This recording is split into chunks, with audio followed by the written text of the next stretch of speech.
আজকের ভিডিওতে আমরা স্ট্যাক নিয়ে আলোচনা করা শুরু করব। তো আমরা এতদিন ধরে স্ট্যাকের এই জিনিসটা সময় লিখে এসেছি যে 100H, 200H, 300H। তো আমরা এতদিন ধরে 100H বা 300H বা 200H কেন লিখলাম? আমরা 100H যখন স্ট্যাক ডিক্লেয়ার করি তখন হয় কি একটা এমটি স্ট্যাক ক্রিয়েট করে এবং স্ট্যাকে যে এসপি মানে স্ট্যাক পয়েন্টার রেজিস্টারটা থাকবে সেটা হচ্ছে আপনার 100H মেমোরি অ্যাড্রেসকেই নির্দেশ করে রাখবে।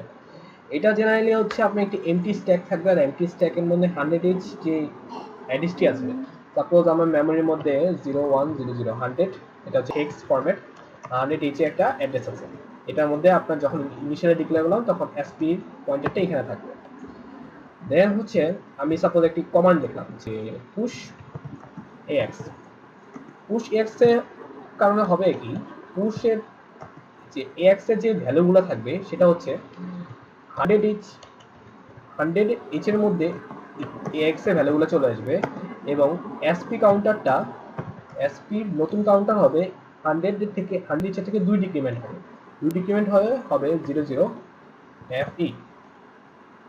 দেন আবার যখন পুশ বিএক্স করব তখন হবে কি 00FE এই অ্যাড্রেসের মধ্যে বিএক্স রেজিস্টারে যে ভ্যালুটা থাকবে সব চলে আসবে এবং এসপি আপডেট হয়ে হবে এসপি ইকুয়াল টু, এখানে আসলে এসপি -2 লিখলেই বেটার, এসপি -2।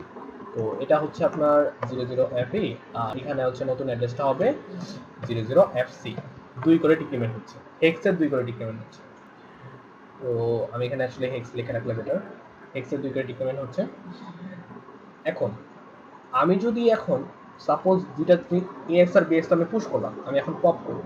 পপ করলে কি হচ্ছে, পপ করলে হচ্ছে যখন আমি পপ সাপোজ আমি এক্স আর বিএক্স তো পুশ করলাম, আমি এখন সিএক্স এ পপ করব। যখন আমি সিএক্স এ পপ করব তখন হবে কি, আমার লাস্ট আমি ইনপুট নিয়েছি কোন অ্যাড্রেসে, 00FE অ্যাড্রেসে। সো আমার 00FE অ্যাড্রেসের কন্টেন্টটা আমার সিএক্স এ চলে আসবে 00FE। আর এসপির মান 2 করে যোগ হবে, SP equal SP plus 2H। তো এটা হচ্ছে হবে 00FE, নতুন অ্যাড্রেসটা হবে 00FE।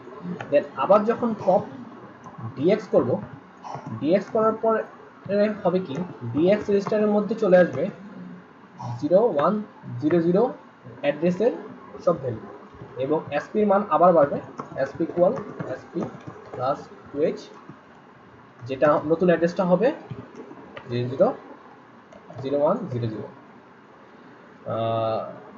এখানে যেটা করা হয়েছে সেটা হচ্ছে আপনি প্রথমে এক্সটা পুশ করলেন, দেন বিএক্সটা পুশ করলেন, তারপরে সিএক্স এ পপ করলেন আর ডিএক্স এ পপ করলেন। তার ফলে হলো কি, সিএক্স এর মধ্যে আপনার এক্স এর সবগুলো মান চলে আসলো আর ডিএক্স এর মধ্যে আপনার বিএক্স এর সবগুলো মান চলে আসলো। স্ট্যাকের ইন্ট্রোডাকশনে আপাতত এইটুকুই। এর পরবর্তী ভিডিওতে আমরা স্ট্যাক দিয়ে একটি প্রোগ্রাম রান করে দেখাবো। আজকের জন্য এইটুকুই। ধন্যবাদ।